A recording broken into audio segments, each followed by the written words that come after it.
What's up, everyone? It's your boy. It's Johnny the 5A here. Today, we got a hell of a video for y'all.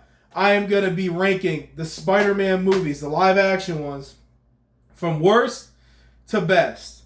So, without further ado, let's get into it. I got at number 9, The Amazing Spider-Man 2, which I gave a 4 out of 10.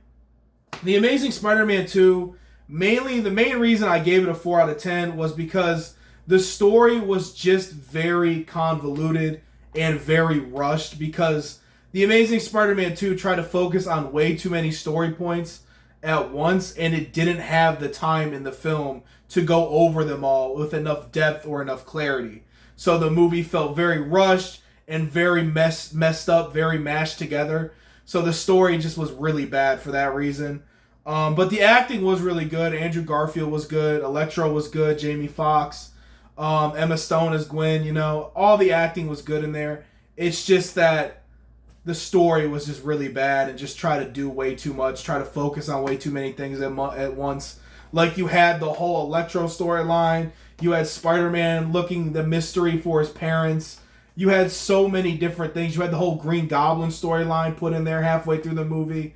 Like, you had so many different storylines trying to compete with each other for the main storyline, and it just didn't really work, and it just made the movie feel rushed and very mixed and mashed together. So the story was bad for that reason. So, like I said, 4 out of 10. Number 8, we have Spider-Man 3. Spider-Man 3, main reason it's bad was because they tried to rush the Venom stuff, because the studio, from what I heard, forced Sam Raimi to use Venom in the movie for toy sales and other stuff. And originally, Sam Raimi was only going to have Sandman in the movie. So they had to force Venom in and rewrite the script to fit him in. So the Venom stuff got really rushed and really, not filtered out, not really, put into development that well. So what ended up happening was the first half of the movie ends up really paced out really well, and then the second half of the movie just falls apart, ends up very rushed, ends up very, just bad in the second half. So I gave Spider-Man 3 a 5 out of 10. Number 7, The Amazing Spider-Man, 6 out of 10. I like this one. The first Amazing Spider-Man with Andrew Garfield, I thought, had a really good story. It had a story that was straightforward, very easy to follow, and I like that. It wasn't trying to, match a bunch of... It wasn't trying to put a bunch of other stories into the same movie like The Amazing Spider-Man 2 did. So this one I like a lot more. The Amazing Spider-Man I like a lot more because it's a simple, more straightforward Spider-Man movie, more straightforward story. You got the Lizard, Dr. Connors, turning into the Lizard, trying to replace his missing arm, goes crazy. Spider-Man has to cure him and, basically bring him back to Dr. Connors. Very simple stuff, but it worked well. So I'm going to give it a 6 out of 10. Then we have Spider-Man Homecoming. Spider-Man Homecoming, the first Tom Holland movie with Spider-Man. This movie I liked. I liked Michael Keaton as the Vulture. That was pretty fun. I enjoyed that. The movie was pretty decent. I give it a 6 out of 10. Wasn't anything great. Wasn't anything bad. It was okay. It was decent. I'm going to give it a 6 out of 10. I enjoyed it. It's a decent watch. So 6 out of 10. Nothing special or great though. But 6 out of 10. Number 5, we have Spider-Man Far Far From Home. I gave this one a 6.5 out of 10. I like Mysterio as the villain. I like the different setting. I like that they're in Europe and stuff. That was pretty cool. The different setting was really cool and stuff. The fight scenes were cool. Action was cool. So yeah, I gave this a 6.5 out of 10. Just slightly better than Homecoming. Then we have Spider-Man 2002, which I gave a 7 out of 10. Classic movie, a great movie. I enjoyed this one. You got William Dafoe as the Green Goblin. You got Macho Man in there as Bonesaw in the beginning, which is fun. Then you got, of course, Tobey Maguire as Spider-Man. Great movie overall. I enjoy this one. It's very fun. William Dafoe, Green Goblin. He plays a crazy maniac dude, and it's very enjoyable. He plays Green Goblin really well. So, yeah, man.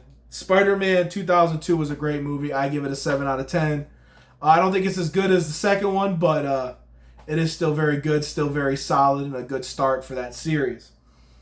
Number 3, we have Spider-Man Brand New Day, which I gave an 8 out of 10. I enjoyed this movie a lot. I enjoyed Hulk and Punisher in there. They were a cool dynamic in that movie. I enjoyed watching them. I enjoyed watching the back and forth with Punisher and Spider-Man. That was really fun. The action was cool. I mean, I felt like it could have used a few more action scenes, but other than that, it was a really cool movie. It's definitely more of a story-driven Spider-Man, which is cool. I don't mind that, but I would have preferred a few more action scenes. But other than that, a really good movie, great story, great villain, great character with Jean Grey, great stuff overall, and great representation of Spider-Man in this movie. This one really felt like more of a classic Spider-Man movie where he doesn't have all this help and he doesn't have all these supporting characters helping him like Iron Man, like giving him all his gadgets, giving all his tools and stuff like that. You know what I'm saying? This felt like more like a classic Spider-Man stuff, where he's the hero, he's doing it, he's trying to get it done on his own. You know what I'm saying? With a little help here and there, but nothing like too crazy, you know what I'm saying? Where it's like it takes away from Spider-Man or makes him seem more like a sidekick, which was kind of my problems with the Homecoming, Far From Home, and all those movies, where they just kind of made him seem more like a sidekick. I didn't really like that too much. This movie definitely fixes that. So it makes him feel more like a hero. So I gave Spider-Man Brand New Day 8 out of 10. Number 2, I have Spider-Man No Way Home. I love this movie. I love bringing back all the old villains, like kind of creating this Sinister Six thing. They had Electro, Doc Ock, Sandman, Green Goblin. There was another one, Lizard. They have 5 villains in there, man. I guess Sinister 5, not really 6. I don't think there was a 6th one, unless I'm forgetting somebody. But yeah, they had all the Spider-Mans in there too. They had Tobey Maguire Spider-Man, Andrew Garfield Spider-Man, Tom Holland Spider-Man, all getting together, working as a team to beat those 5 villains I just mentioned. It was a really fun movie, man. Really great story. I enjoyed the story, man. So yeah, No Way Home I do like definitely a little more than Brand New Day. So I gave Spider-Man No Way Home a 9 out of 10. My number 1 Spider-Man movie is Spider-Man 2. That's right, y'all. Spider-Man 2, man. This movie's a classic to me. I don't know if maybe it's nostalgia because I grew up with the movie, but I watched it as a kid and everything. But Spider-Man 2 is great, man. I gave this movie a 9.8 out of 10. This movie's amazing with Doc Ock. The story is great, man. Doc Ock's a great villain. I love the sacrifice at the end Doc Ock did. That was really cool. It was a great movie, man, overall. I enjoyed this one a lot. So, yeah. Spider-Man 2, 9.8 out of 10. Number 1 movie on here. So, yeah, if you guys enjoyed this video, please leave a like. Thank you all for watching. And just remember, guys, this is an opinion, so don't take it to heart. And leave your opinions in the comments. Let me know what you think. What is your favorite movie? What's your worst Spider-Man movie? Let me know. Peace.